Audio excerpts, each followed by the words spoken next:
Magandang gabi po sa inyong lahat. Ako po si Princess A.D. Marukut ng PSHM 1C.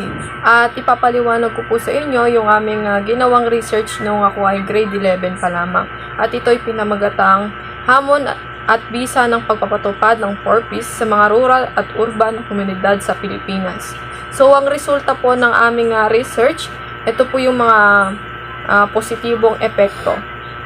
So, nakamit po namin ng magandang resulta sa edukasyon at kalusugan ng mga bata at buntis na kababaihan tulad ng mas mataas sa pagpasok sa paaralan at paggamit ng parental care.